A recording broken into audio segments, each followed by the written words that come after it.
ऊपर से 1 फुट छोड़ के या नीचे से 2 फुट छोड़ के ओया से तरस चालू होता।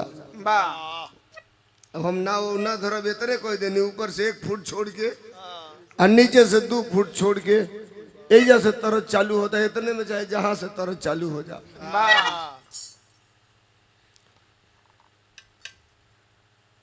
बिरहियन पे बड़ा आफत बा। बिरहिया कुछ और ही का होता ना, सा हारमोनिया वाला में कुछ और ही का होता, बाद में पता चलता क्योंकि माफी मांगे को पड़ जाता। हाँ भाई, गायक कुछ और ही का देता, कोरस वाला कुछ और ही बोल देता, उनसे भइल बवाल, मांगा माफी वही पर। ऐसे बढ़िया कुरान पंड से हमको दूर रहने जब कौन फायदा भाई। बर्बादी हुई, बर्बादी तो ले बुझाई ला हारमोनिया लगा बर्बादी हो जाई। आके लाइव बेचारा कापत कापत मंगला सा माफी। हमको धन्य वाला लोता हल्लो तरज बड़ा पुरान बा, लेकिन तनी समझ ले भाई लोग कवन तरज बा मास्टर।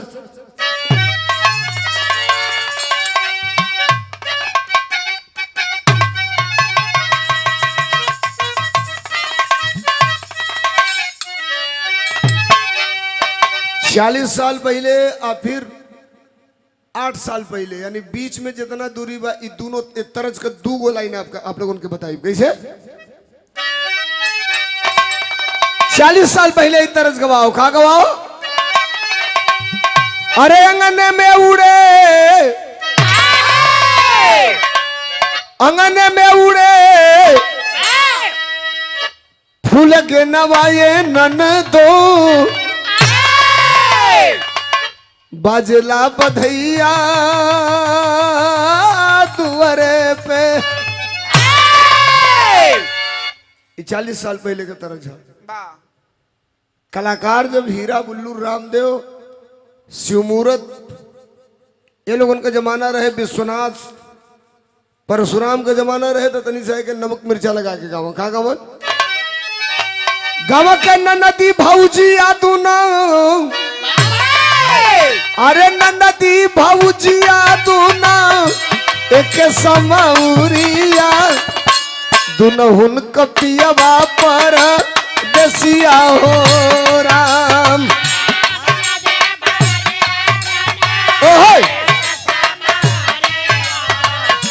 दुनहुन कपियवा पर देसिया हो राम।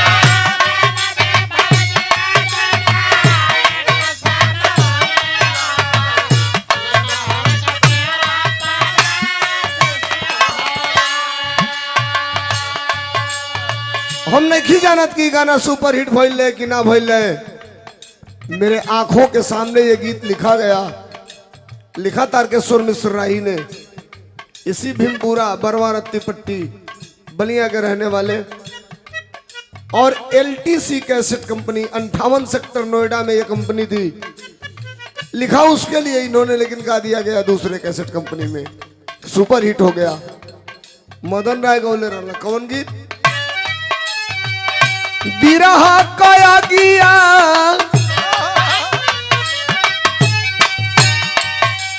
अरे बिरह कया गिया लगल यही कान में, कौन सखी मार दिहली तो ना हो राम। लगल यही कान में, कौन सखी मार दिहली तो ना हो राम।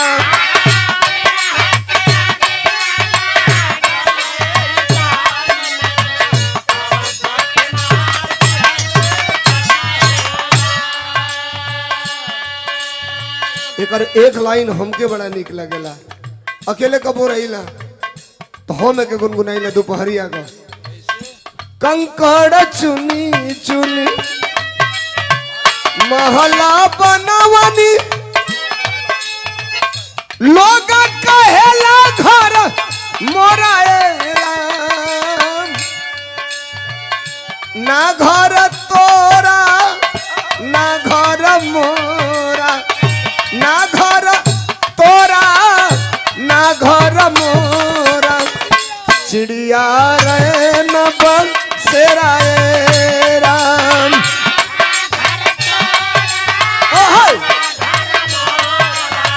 अरे चिड़िया रैन बसेरा ए राम।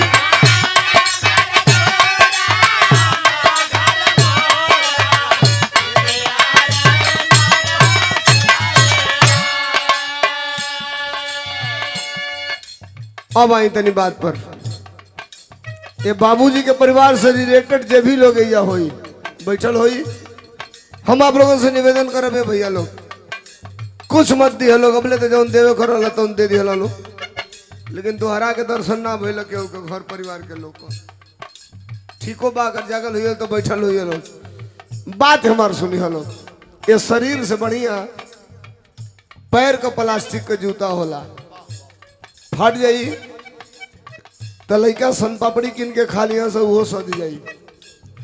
ये शरीर से बढ़िया ये धोती बा, आज 5,000 का बा 7,000 का बा, फट जाई तो मेहरारू लेवा गुदरा पे चढ़ा लिया सा, लड़का मौका तो का पाई के ओढ़ बिछा लिया सा वो सद जाई। लेकिन हई जाइया फट जाई भाई, 2 घंटा बीतत बीतत लोग कही कि जल्दी घर में से बाहर करो ना तो पूरा टोले में बसवावल चालू कर दी।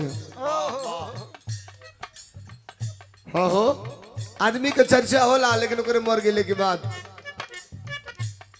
MP MLA कितना बनेंगे, हम उनके दल के भी नहीं हैं, लेकिन समाज के लिए अच्छे व्यक्ति थे। हमारे बगल के रसड़ा के विधायक श्री उमा शंकर सिंह जी आम जनता के लिए कभी कदम को पीछे नहीं हटाते थे, हम उनको भी श्रद्धांजलि अर्पित करते हैं। हम बाबूजी के श्रद्धांजलि अर्पित करते बने ये लिए कि बाबूजी इस दुनिया में नहीं है, अपने पीछे पूरा भरा पूरा परिवार छोड़ के गए हैं। देहात में वो खीसा कहला आदमी कि बाढ़े पूत पिता के धर में आ खेती उपजे अपने कर में। बाप अगर बढ़िया कर्म कैले रही तो ओकर फल अगली पीढ़ी पर बेटा बेटी पर पड़ेला।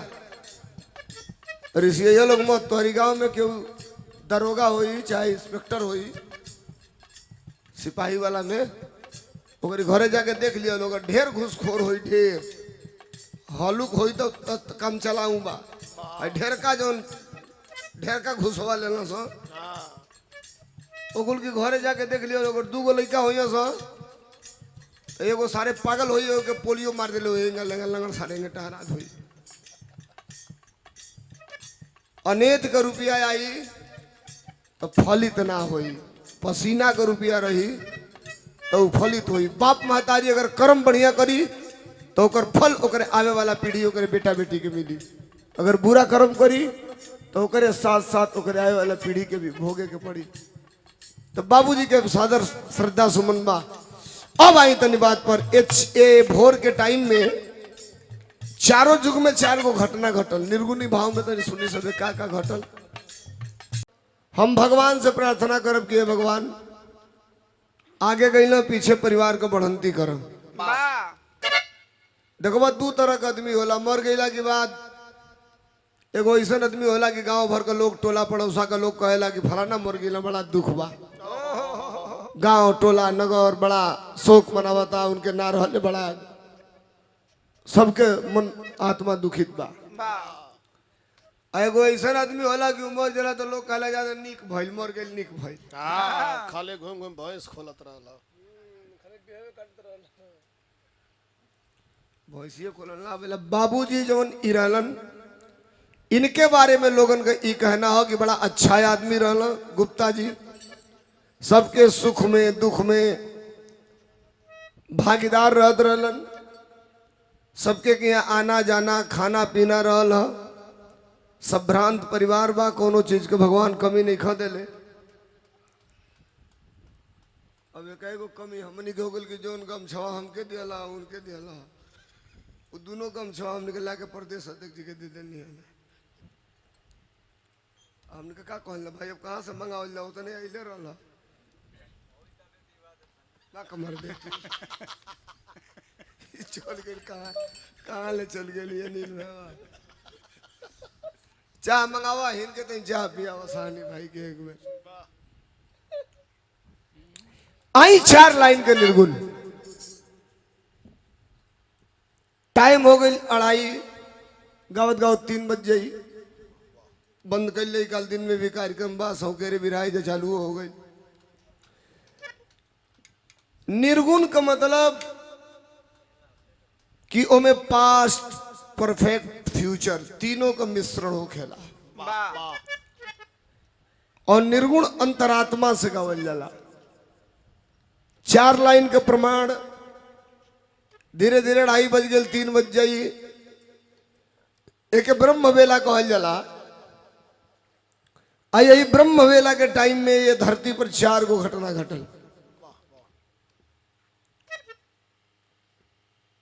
ओकर जिक्र हम अपने निर्गुणी भाव से करब। चारों युग की भी बात आपके मिल जाई, कुछ जानकारी भी मिल जाई, और कुछ पारिवारिक बात भी हम आपके बताई। तरज बड़ा पुरान बा, अपने जमाने का ये सुपर हिट तरज हो। आज के जमाने का तरज